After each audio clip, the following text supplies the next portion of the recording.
तो लगातार विपक्षी दल भी चुनाव की तैयारियां कर रहे हैं। एक तरफ भारतीय जनता पार्टी ये कह रही है तमाम दल हमारे साथ आ रहे हैं, तो कांग्रेस का ये दावा है कि सभी दल हमारे साथ हैं, लेकिन आम आदमी पार्टी और कांग्रेस की बीच जुबानी जंग लगातार जारी है।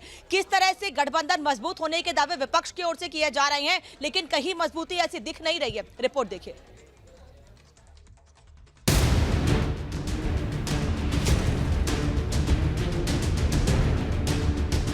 7 महीने 7 सीटें हैं। ये बात हुई कि जिसकी दिल्ली उसका देश होता है। अगर उन्होंने डिसाइड कर लिया है कि दिल्ली में अलायंस नहीं करना, तो फिर इंडिया अलायंस की मीटिंग का कोई मीनिंग ही नहीं रह जाता। ये गठबंधन पहले तो होगा नहीं, अगर हो गया तो कितने दिन चलेगा।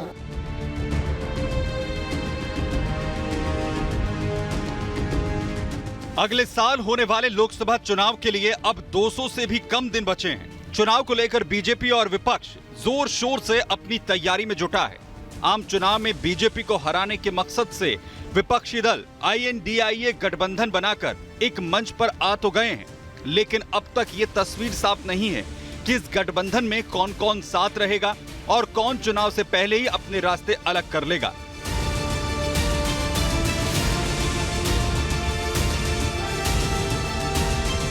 विपक्षी गठबंधन की पटना और बेंगलुरु में 2 बैठकें हो चुकी हैं।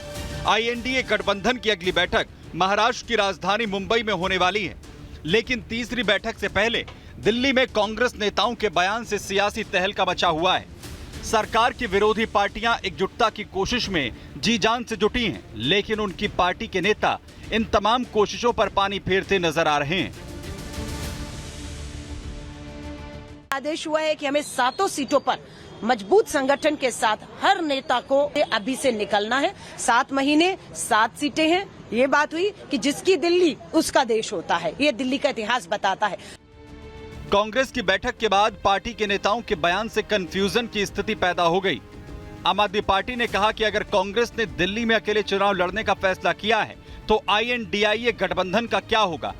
आपने अपने तेवर दिखाए तो कांग्रेस की तरफ से आधिकारिक बयान सामने आया और सफाई दी गई तो आम आदमी पार्टी के नेताओं के भी सुर बदल गए। मेरी तो समझ में नहीं आ रहा है कि आम आदमी पार्टी हैं, उनके जो हैं समझ के लिए मैं क्या कहूँ। Alka Lamba is a spokesperson, she is not a authorised spokesperson for talking on such major important issues.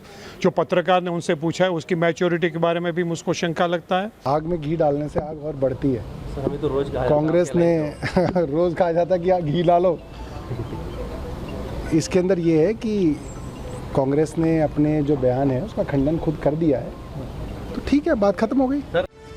Delhi में लोकसभा चुनाव के लिए सीटों पर आप और कांग्रेस में घमासान बढ़ा तो बीजेपी ने भी गठबंधन की एकता पर सवाल उठाए।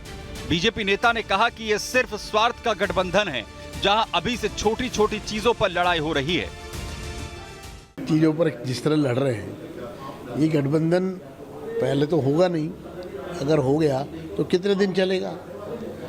आप एक तरफ 5 साल सरकार देने की बात करते हैं महागठबंधन बनाकर, कहाँ आप छोटी छोटी बातों पर तलवारें निकाल रहे हैं। अभी तो कुछ हुआ भी नहीं है। ये स्वार्थों पे गठबंधन बना, सिद्धांतों पे तो बना नहीं है। तो जब स्वार्थों पे है तो जिस क्षण तक जिसकी स्वार्थ की पूर्ति होगी तो ये सर, लेकिन लगता है कि स्वार्थों की टकराहट इस तरीके से है, चाहे वो कांग्रेस हो, आप हो, तृणमूल कांग्रेस हो या कम्युनिस्ट हो या और पार्टियां हों, तो मुझे नहीं लगता है कि ये तलवारें ही खींची हैं। ये न गठबंधन, सवाल ही नहीं कि ये घमंडिया गठबंधन कोई टिकाऊ होगा। अलका लांबा के इस बयान पर कांग्रेस की सफाई भले ही आ गई हो, लेकिन बयान के बाद आम आदमी पार्टी के नेताओं के बयान ने INDIA गठबंधन की एकता पर कई सवाल खड़े कर दिए कि क्या ये चुनाव तक साथ रहेंगे या उससे पहले ही इनकी राहें अलग हो जाएंगी। क्या मोदी के विजय रथ को रोकने के लिए INDIA गठबंधन के 26 दल 2024 तक एकजुट रहेंगे? क्या ये दल पुरानी दुश्मनी भूल जाएंगे और अपनी क्षेत्रीय सियासत को दांव पर लगाएंगे? क्योंकि कई पार्टियों का अस्तित्व राज्यों में एक दूसरे की खिलाफत से चलता है। Bureau report, Republic Bharat.